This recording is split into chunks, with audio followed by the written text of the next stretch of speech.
Begin Podfix Network transmission. In 3, 2, 1.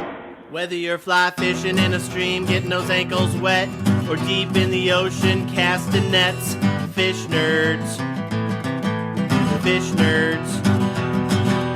Fish nerds. It's a podcast. Hello and welcome to the Fish Nerds, a show about fish, fishing, and eating fish. It's always interesting, usually funny, and mostly true. I'm Clay Groves, Chief Executive Fish Nerd, Licensed Fishing Guide, and your best friend. How are you? It's been a long time since I made a podcast, and I'm glad you are still subscribed or following, whatever they call it, on your Facebook or your YouTube, whatever you happen to be watching. We're glad that you are here.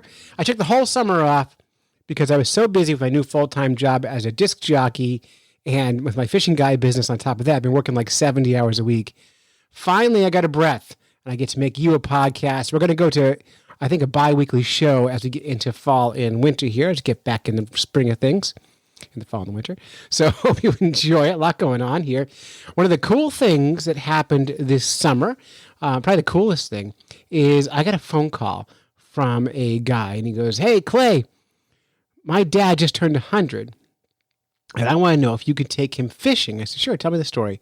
He goes, "Okay, my dad is in a nursing home. He's been in the nursing home since before COVID-19 pandemic, and he's been sitting in there, and he just turned 100, and he said, before I die, I want to go fishing one more time." And I asked around, and everyone said, "Oh, call Clay. He'll be able to take him out." So I took on the challenge of taking a 100-year-old man out of a nursing home and putting him in a boat. And I asked him a few questions first. I said, "Okay, is your dad mobile?" He said, "No, he's in a wheelchair." "Can he hold a fishing rod?" "Barely, but he won't be able to work a reel." "Okay, can he talk?" "Not really." I said, "Great, I'm in." And so he booked the trip. He paid all in advance. And I said, "Okay, that trip's coming up in like 3 weeks. Do you want death insurance?" He goes, "No, we're going to go fishing. Whether my dad lives or dies, we're going." Okay. I said, "Well, I don't have a waiver. What if your dad dies on the boat?" He says, "Well, then we're going to fish weekend at Bernie style." So I said, "All right, well, count me in." So my daughter Zoe and I decided to take this on. We pulled the front seats out of my pontoon boat. When you do that, you can fit a wheelchair on the pontoon boat. So the guy's name was Frank. I forget the son's name, but the old guy's name is Frank. And they met us down at the lake, and they wheeled him to the boat. Now, my daughter Zoe was supposed to be holding the boat to the dock so that Frank can get on the boat. And so Frank's son and I are trying to lift the wheelchair onto the boat. By the way, Frank is 100. His son is in his 80s. So he's no spring chicken either. And we're trying to lift it in the boat. Zoe got distracted. It didn't hold the boat. Next thing you know, the boat's floating in the dock, and Frank's wheelchair wheels are dangling over open water. So I had to yell at Zoe real quick. I had to find the strength to lift this guy in his wheelchair up because his son couldn't do it. And then we got him on the boat. Boom. Good. And they brought like 6 people with them. So it was like a big crowded boatload of people to go fishing for Frank's 100th birthday. So we started motoring out to the fishing spot. We decided to fish using tenkara rods because we wanted to fish the easiest way possible, and tenkara is the simplest way to catch perch. You don't need a fishing reel. Any fly will do. And we were even cheating more than that. We were using some of Crappie Hippie's little tungsten, little lead-free jigs with a little piece of worm on them. So even better than that. And we're on the way to the spot, 3 miles away. On the way there, it gets super windy, and a thunderstorm rolls through. And I said, "You guys want to quit?" And they're like, "Nope, we don't want to quit. This is our only shot, so we're going to go for it." So we started going out across the lake. Wind is howling. It's raining. It's hailing.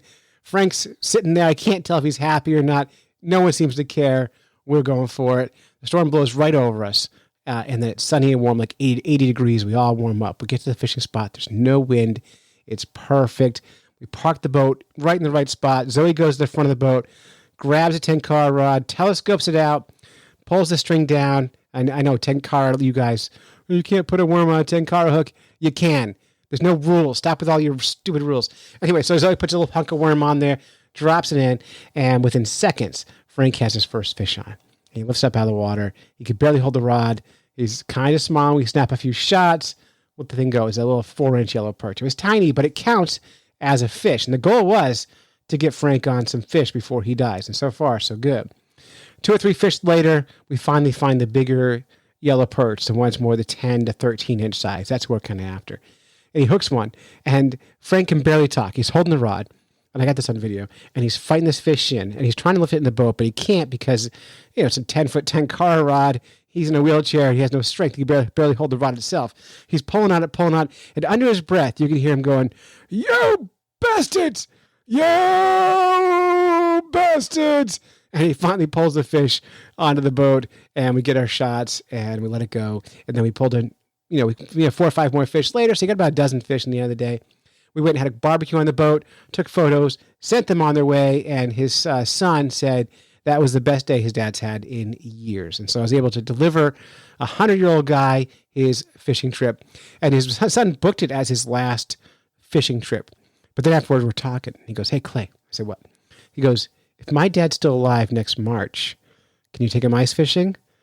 And of course I said yes. So that's the plan, is to take him ice fishing. So anyway, welcome back to the Fish Nerds podcast. I missed you guys. It's been a good, fun summer. I'll have other stories to tell later. We're going to do a special show tonight. We're going to do some fish in the news.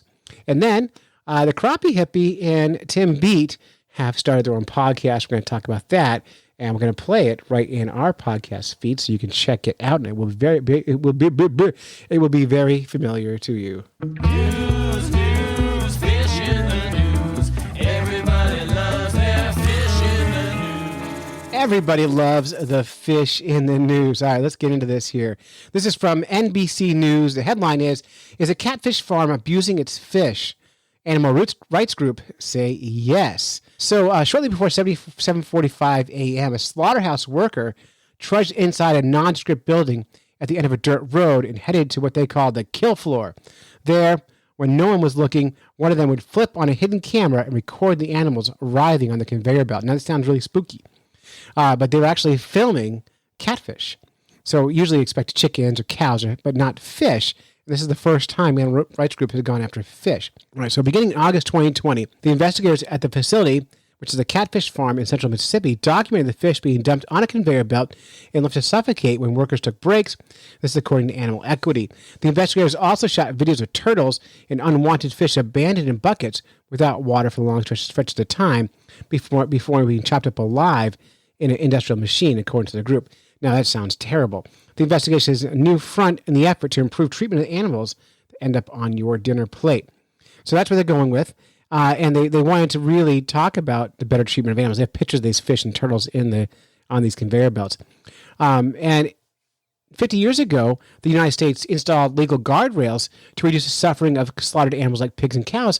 But fish have not been seen in this way. They've not been treated the same as, say, mammals, because a lot of people say fish don't feel or sense things the same way as mammals. But the science is coming around. Fish do, in fact, feel some pain. We don't know the measure of the pain.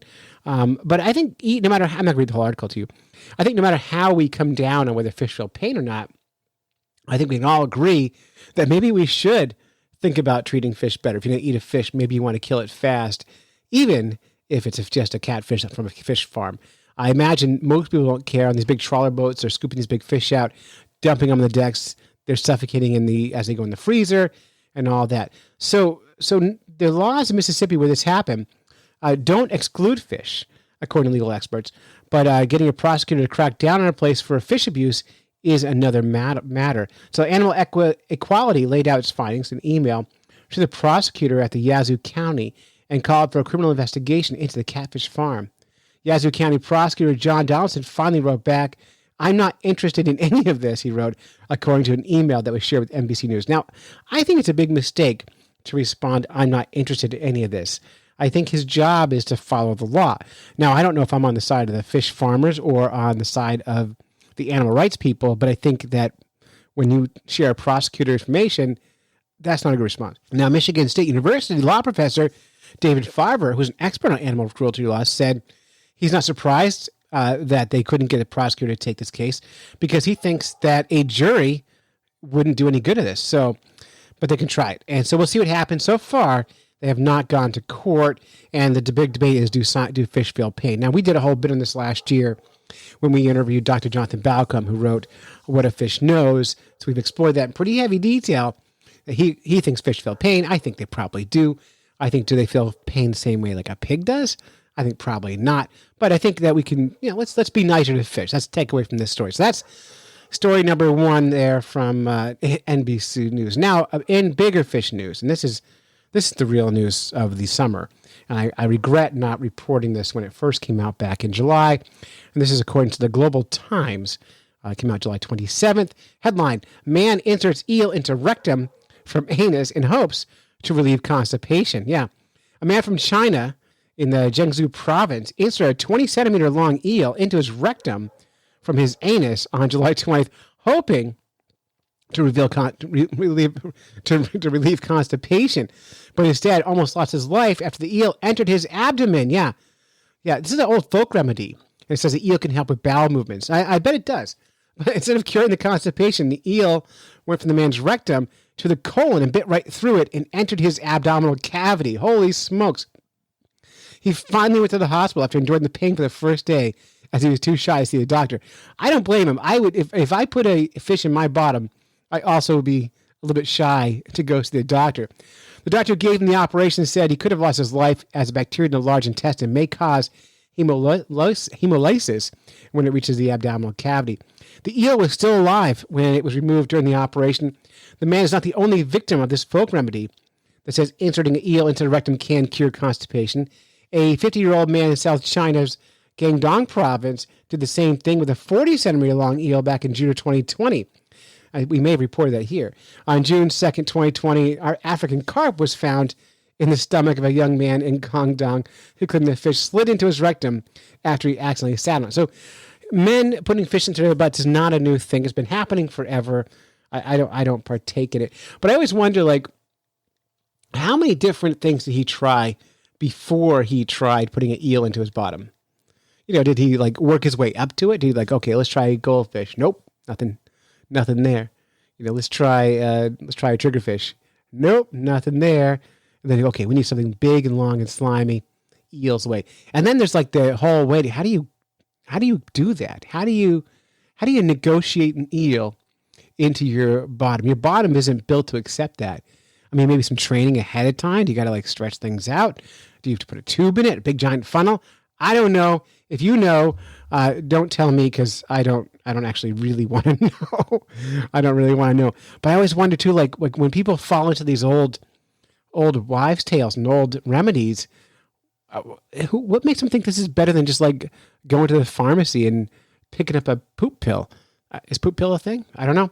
They could do it. So anyway, that's your fish in the news. News, fish in the news. Everybody loves their fish in the news. Fish in the news. I regret that already.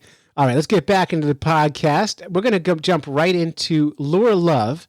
You'll recall, longtime listeners will know Lure Love was a part of the Fish Nerds podcast, started by two Fish Nerds correspondents, John King, the Crappie Hippie, and Tim Bete.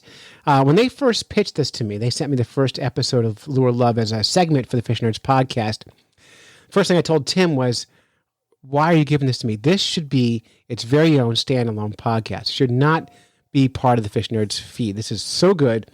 And then he gave us like 10 episodes, like 10 mini bits for the Fish Nerds podcast. Every single one better than the last.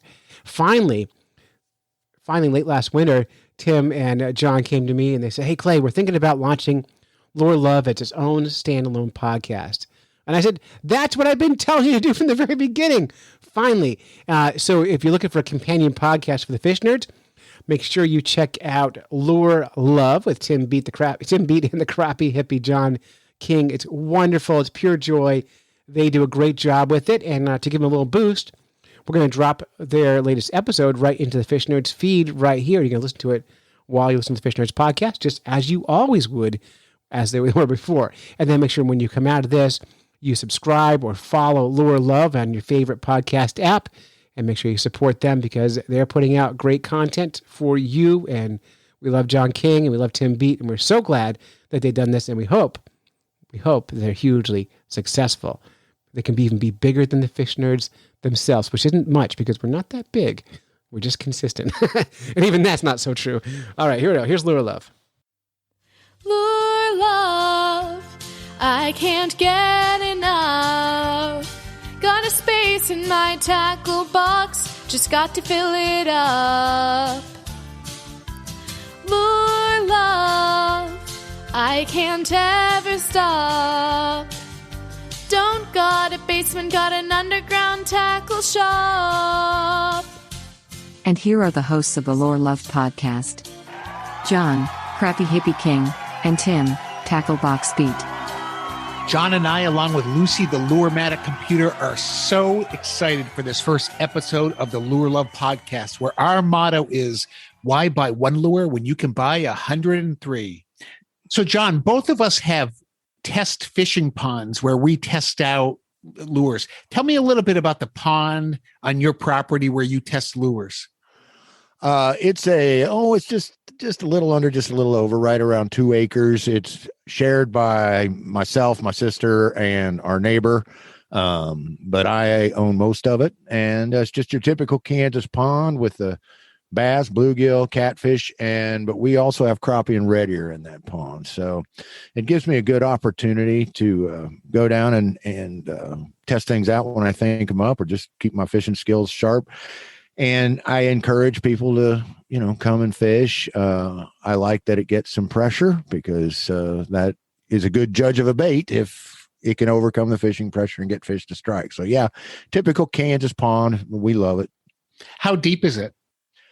It is good and deep. I mean, it's the very middle. It's probably 6.5 feet, which doesn't sound like a lot, but in Kansas, if you find a pond that's over 6-8 feet, that's a deeper pond. Real deep ponds are around 10 to 15, and quarry ponds and all that. Don't get me going on ponds, Tim, because I have 2 of my favorite ponds are only 3.5-4 feet deep all the way across. You can wade all the way across them, and they're killer.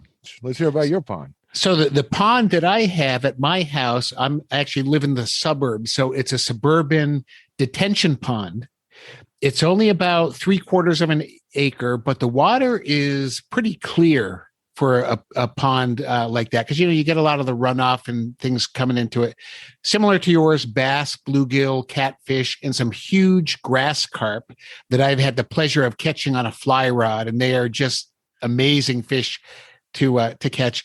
Probably maybe 9 feet deep at the deepest, but similar to your pond, probably averages 5 or 6 feet, heavily pressured, but that most of that pressure is from me. I fish it almost every day. I do at least one lap, and especially when we get new lures to review. The great thing is I open the mail and I'm out at the pond in 5 minutes and testing those bad boys out.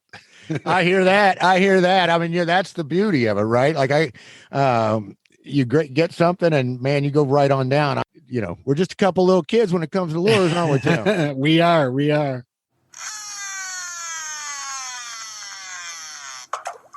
Oh, that was a good cast. Nice cast. She's in there all right. Oh, here she comes. Look at the size of that weight.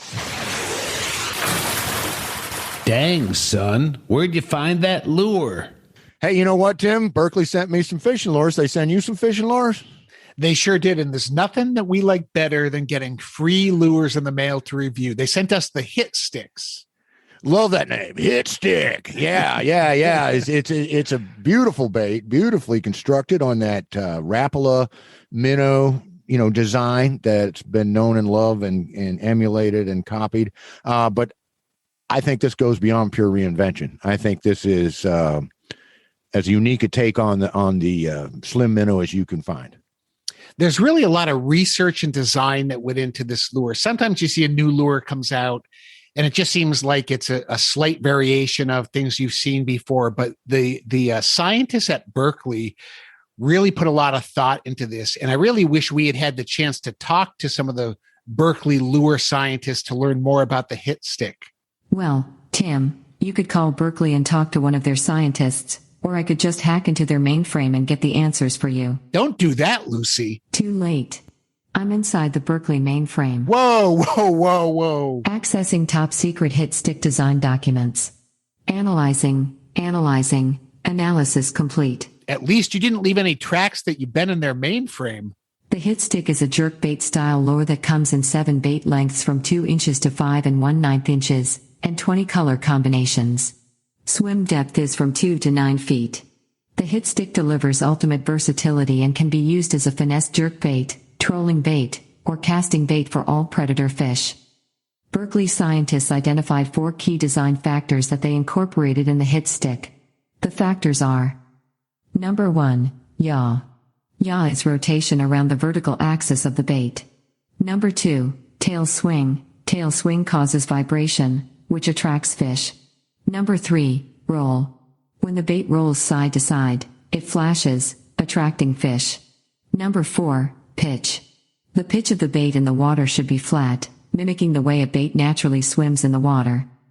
Together, these 4 pillars attract fish from a distance and also pass up close inspection just before the fish strikes. Very interesting. Balsa has always been a great material for jerk baits because of its lifelike action. I've always liked fishing with balsa, but it does have a few drawbacks.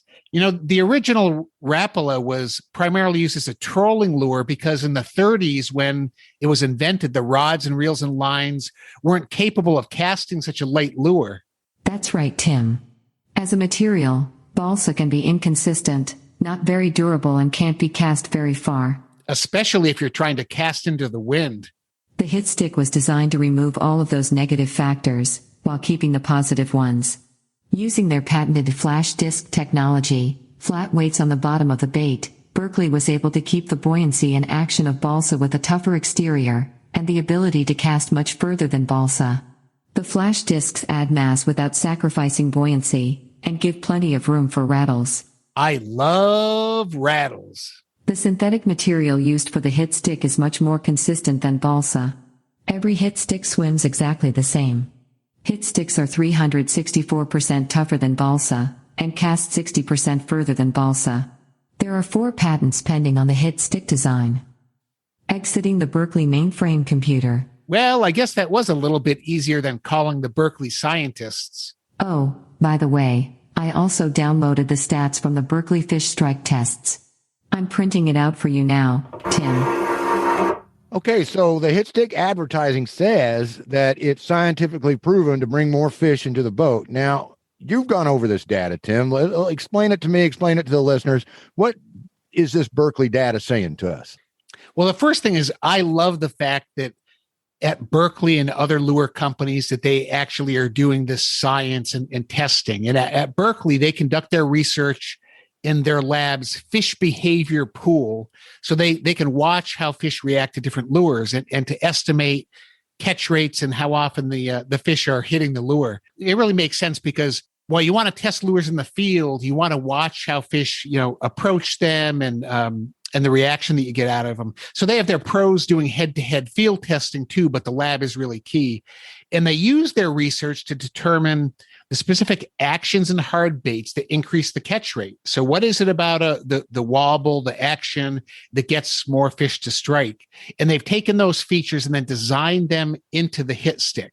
The research data shows is that in their fish behavior pool, Berkeley ran these hard baits by live bass, and they watched and they quantified how they reacted to different baits. And they compared the hit stick to a similar competitive floating minnow style bait. And they measured both the hits when the fish actually takes the bait, as well as bumps. So, you've been fishing and a fish comes up and just kind of noses the bait, but is showing significant interest in it. And they tested 3 different sizes of the hit stick. And overall, and I thought this was pretty impressive, the hit stick got 33% more hits and bumps than the competitor, but the results did vary by the size of the bait. And I thought that this was interesting. For the smallest bait, which was 2 3/4 inches and 1/4 ounce, the hit stick got 45% more hits and bumps. Now that is a significant difference. The 3.5 inch bait, which is also 1/4 ounce, got 34% more hits and bumps. And the largest bait they tested, the 4.5 inch, got 20% more. Now, I don't think that really means that you get fewer strikes on the larger bait. As you and I both know, John, on any given day, fish are just going to hit different things. And I think that's more coincidence. But what we're seeing here is that overall, their test showed that they were getting significantly more hits and bumps using the hit stick than a similar type bait. No, you never know what they're going to hit, although that little number 7 is my favorite, and I was glad to see it came out on top. But yeah, of course, they're different size forage. I mean, I don't know how fish in a fish pool, an artificial environment like that, are going to be in terms of when they've been fed and this and that, and maybe longer baits, or a 4.5-inch bait is harder to compete against or harder to make different, or oh gosh, we could do the metaphysical meanderings on this all day. But yeah, it doesn't mean it's still got 20% more. So out of 10 casts, it's giving you two more bumps than you had before. So still doing pretty good. And what was your experience using the hit stick, John? Oh, I ran right down, test pond, used them, caught one bass right off, and then and we're not talking big bass, we're talking pound bass here and hammer handles and stuff. But it was on a really cold, windy day, and that lure cut that wind, and I was able to cast without backlashing, which backlashing for me is an issue on a regular perfect day. So it was great to have a bait that really cut that wind.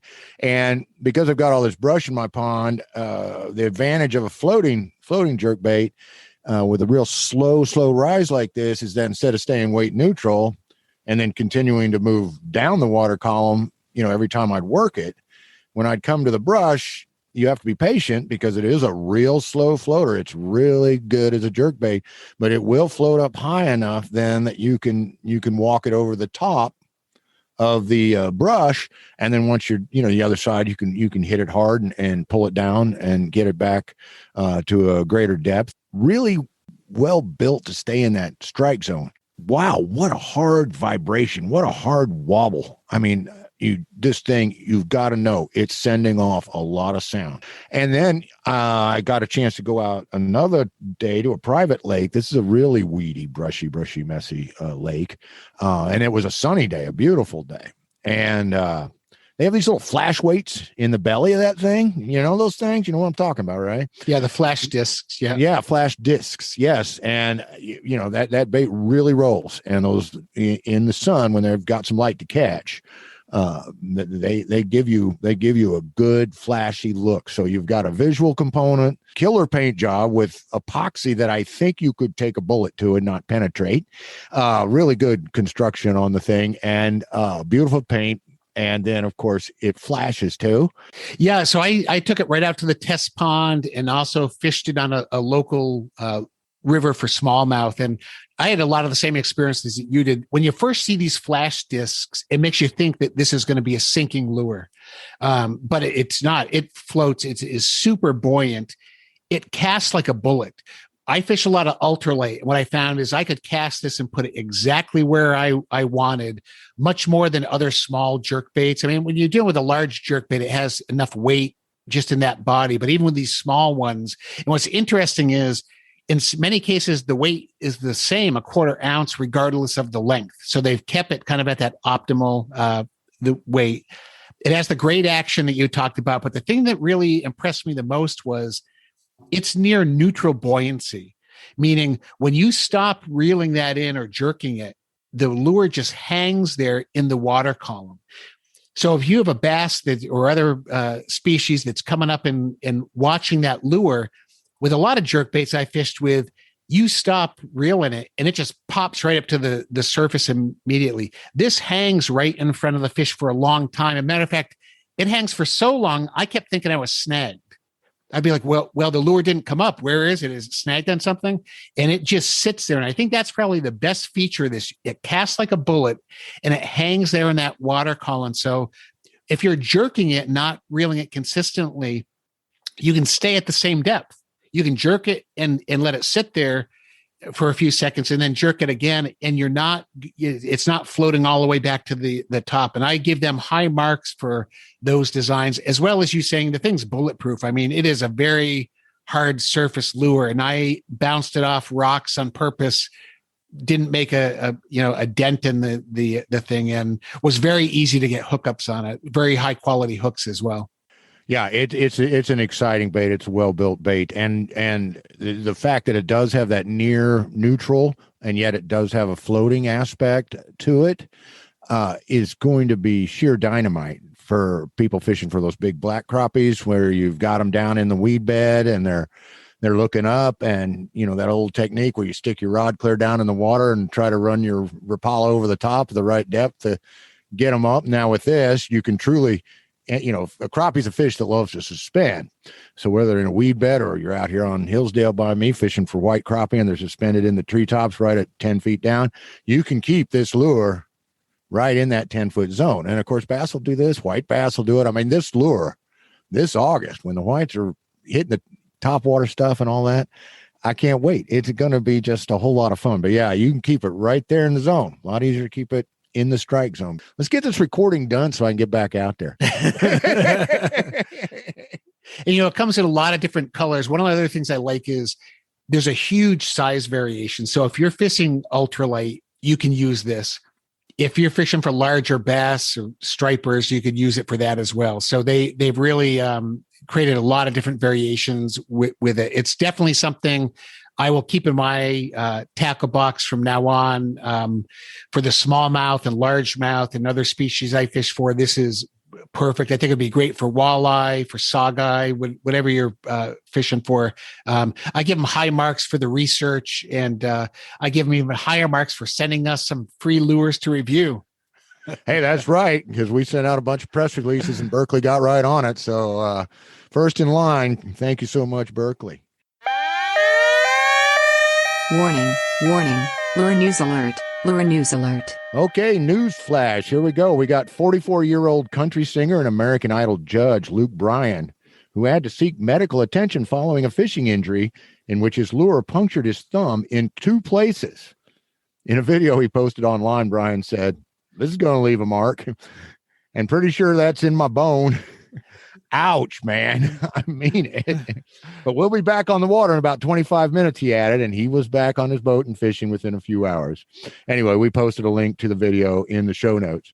With all the national reporting on this story, not one news outlet bothered to find out what type of lure it was that Luke Bryan was using. I mean, to me, this is an outrage. This is the status, the quality of our national reporting today, and why people are so upset about fake news. You know, you won't find that kind of shoddy journalism on the Lure Love podcast, where we always get to the bottom of what lure was involved. Unfortunately, there were no great photos of the lure because Brian's thumb kept blocking the lure in the video. So we asked Lucy, the Lure-matic computer, to piece together partial photos and make a determination about the lure. So, Lucy, what did you find? Well, guys, there were no clear brand markings on the lure. I could tell it was a crankbait with a square bill. The body was silver with some blue on the back. Plus, there was a small area of yellow color around the base of the front treble hook. Running the image through my extensive lure database, I can say with 98% certainty that the lure was a Strike King KVD square bill silent crankbait in chrome sexy shad. Lucy, you are amazing. So, John, what do you know about the Strike King KVD square bill silent crankbait? Well, according to Strike King's website, it's designed to the exact specifications of the 4-time Bassmaster Classic champ, Kevin Van Dam. They call it a silent assassin. Silent but deadly, huh? You can smell that all the way through the microphone? Oh, no, wait. We're talking about the lure here. Sorry. And by the way, it was the dog, not me. Folks, this square bill is designed to bounce off and deflect off cover and wander with an erratic searching action while still running true. The KVD square bill silent crankbait does not have any internal rattles, which makes it good for skittish, pressured fish. John, so here's my question about this unfortunate fishing accident. Do you think the hook could be saved? And if so, would you need to resharpen it before fishing again, considering it penetrated bone?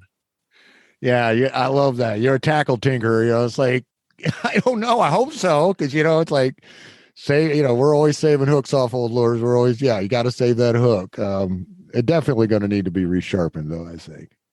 I tell you what, he had a smile on his face, but this is a nasty looking injury. It is a big treble, and it definitely looks in the video like it penetrated bone. Oh, man. One time I had some lures set out on the handrail of a dock, the dock railing all the way around. I had them set out on top of it, and I saw a bass rise at a dock a cottage or two over. And so I just grabbed one of those lures and started to run, and it snagged into the wood of the dock, which caused it to go into the pad of my thumb. Ouch. and basically yanked me, back off my feet. So by the own weight of my body, I got hooked on that. Yeah, I was just a teenager at the time. I'm about 15, and I had to stand there and try to figure out all this stuff I'd read about what to do when you get hooked. And you're sitting there going, trying to remember. And they used to teach us to put line through it, and then press down and all this crazy stuff. But just between me and my pocket knife and my pliers, I got it out. But that was Wow. Yeah, and then I didn't tell any grown-ups, which was dumb. I'm glad I didn't get tetanus from that, but I got away with it. But boy, so I know how I'm in the club, Luke. I'm in the club. I know how it feels, man. So you know what a bass feels like when you're ripping lips. That's what happened to you, but with your thumb. Yeah. That's why I always feel so guilty if I don't get them where I'm supposed to. Now, I haven't been stuck myself, but I remember I was fishing with my kids at a pond one day, and this girl who was about 10 came up who had never fished before and grabbed some kid's fishing pole and, one of these Zebco units that have like the 10 or 12 pound test line on it. And she heaved back to cast and caught another kid right in the cheek so hard that when she cast, she snapped the 10-pound test. And what was amazing about it was after you got done hearing the screams is there was no blood at all. It was like she had pierced her cheek, that it pinched right through with the hook. Now, this was a single hook. I think it was a small jig that she had on there, but I can still hear that snap. And the crazy thing is I told my kids, I said, stay away from her when she's casting. She looks a little bit erratic. And then that happened. So I feel so bad for the kid that got stuck and for everybody, but oh my God. I did too, but we got the kid to the emergency room and they were able to get it out, no harm done, but yeah, well, it's too bad she wasn't a 90s goth girl. She could have just left it in there. John, as a follow-up question, do you think Strike King will start to put a warning label on their crankbaits that says keep away from thumbs and famous country singers? Yeah, but after our little story session, I guess we're going to have to add crazy kids and old hippies that never grew up. And it's going to be a warning label that, like, when you open the lure, it just kind of scrolls out, and accordion folds all the way down to your feet. So I don't know if we need to put Strike King through that and all the rest, or if we could just wise up. You know what I'm saying? You know what, Tim? I think Got Hooked on a Sexy Shad would make a good name for a country song. What do you think? Absolutely. Luke, the funny thing is Luke Bryan is actually a huge fishing fanatic. And I don't know if you know, but he had a album that came out in 2020 that has a song titled Bill Dance about the bass fishing legend. And here's the lyrics to the first verse. And I just love this. I mean, this guy loves to fish. And this is the first verse of the song. It goes, saved all my birthday money up, put it down on a rod and reel. I got my green and tan Plano loaded up. Permission to fish behind that old sawmill. Mama said, watch for snakes. Daddy said, shut the gate. Brother said, they're biting on the Zoom black and red flake. Zoom plastic worms. Gotta love it. I mean it. That's awesome. That's awesome. There's so much in that little verse right there. Anyway, I just love it. I am not very familiar with Luke's work, but I'm going to change that. I'm going to change that right away. You got to love any song that actually is mentioning the brand names of lures and fishing. That's right up my alley. Oh, and the fact that this guy isn't making this up. I mean, a green and tan Plano, who doesn't have or didn't have one? And Daddy said, shut the gate, got permission to go where he was fishing. It's, be a good sport and get some inside info from your older brother and get going, But yeah, that's just awesome. Just awesome. I'll tell you what, Luke Bryan, if you are listening, please contact us to confirm that Lucy was correct about the KVD square bill silent crankbait. And buddy, if you ever want to come on to the podcast and talk about lures, you're always welcome. Smart Lure Corporation announced that they've developed the world's first intelligent lure, the Smart Lure Model 0, which collects data on its actions and environmental factors while it's in the water and then transfers the data to your smartphone for processing. This enables anglers to obtain accurate information on the underwater environment that could not be seen ever before, and to use that information as clues to improve their catch. The Smart Lure Model 0 is equipped with a proprietary sensor module that produces high-definition data on water temperature, brightness, and actions. and the depth of the lure while it's in the water. Data is transferred to the Smart Lure app whenever requested by the angler. In addition to the location and date and time information, the app also integrates the weather conditions, moon cycle, tides, and other information that could affect the behavior of fish and ultimately fishing results. The company analyzes data by fish species, underwater environment, lure types, colors, and actions so that the secrets of fishing can be brought to light. That's up from its news release. So, John, is it just me, or is this company trying to steal all my best fishing spots? When it comes to technology, I was there when they came out with the fish finder, but people were like, those darn things need to be outlawed. Fish finder's not fair. One thing I like about this, though, is that it does give the geeked out scientific angler a lot of data to play with. That's no doubt about that. It's clearly is going to provide a huge amount of data. See, my feeling is if I'm going to get skunked, I want to get skunked the old fashioned way. Absolutely. Absolutely. And I'll tell you, as you were reading this, I was sitting there going, a lot of this stuff I'm doing, just collecting through my senses. Okay. But it's taken me 43 years to get here. Okay. And on the other hand, when I look at my 17-year-old self, my 14-year-old self, and I think of a person out there, a young person out there with their cell phone, and they're living in a tech world. And to them, this is just another instrument, scientific instrument to gather data so they can maybe make their decisions based on science. But I would hope they'd have a fisher that had done it the old fashioned way that can tell them, you got to learn to get where the fish are. You got to get the touch. So, when you got to strike, you may know where they're at. You may know what they want, but if you can't tell they've hit your lure, then, you're out of luck. So there's a lot of things that an app can do for you, but there's a lot of things it never will.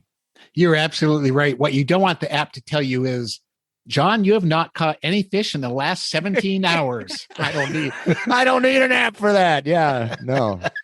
But I'll tell you, John, if I wanted a high-tech lure, there are 3 things that I would want it to do. The first is I want it to be able to deploy a small crowbar and unsnag itself so I would never lose a lure again.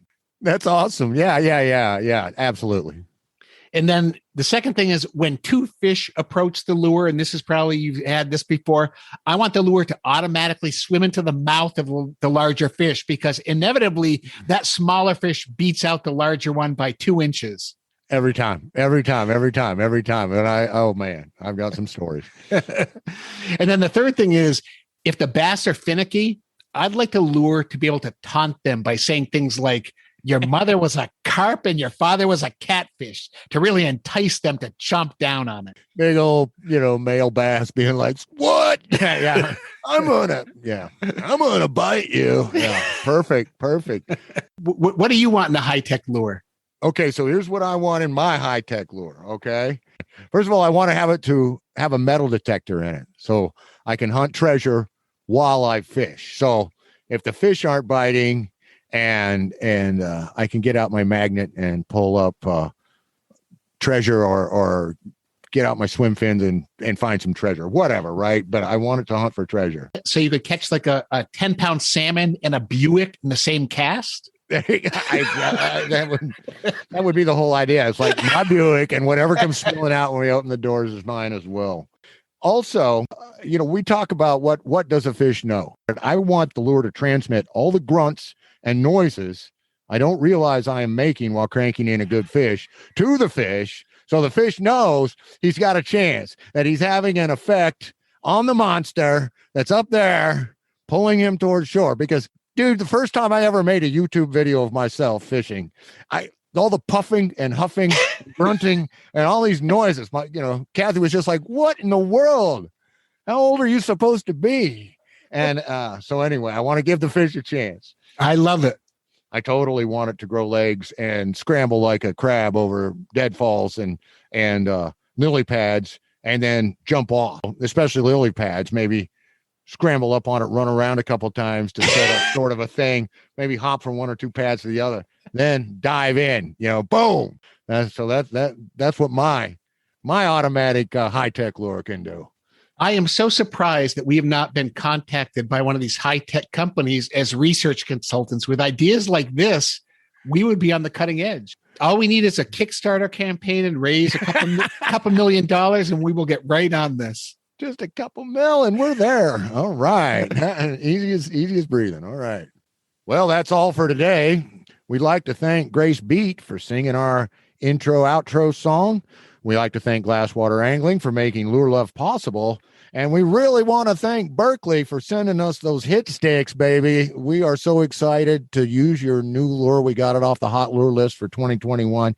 And by golly, that's where it sure belongs, right up there at the top. So thank you, Berkeley. Until next time, this is Tim, Lucy, and the Crappie Hippie asking why buy one lure when you can buy 103. Lure love, you've been on my mind. Never enough lures to tie to the end of my line. Lure love, can't I make you see? Why buy 5 lures when you can buy 103? All right. Thank you, Tim. And thank you, John. We really do appreciate you. And I wish you all the best with the Lure Love podcast. And that's it. You've listened to a bunch of fish nerds when you should have been fishing. Special thanks to Tim Bete and John King. And thank you, everyone, for tuning in. And all the Patreon subscribers who stayed with us over the summer. Thank you. We really do appreciate you.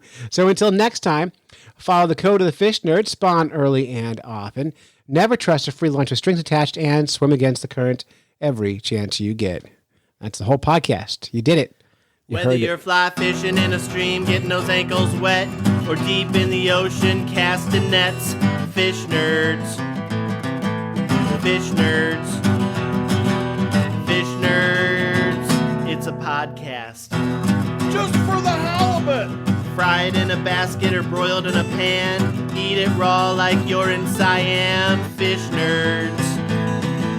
Fish nerds. Fish nerds. It's a podcast.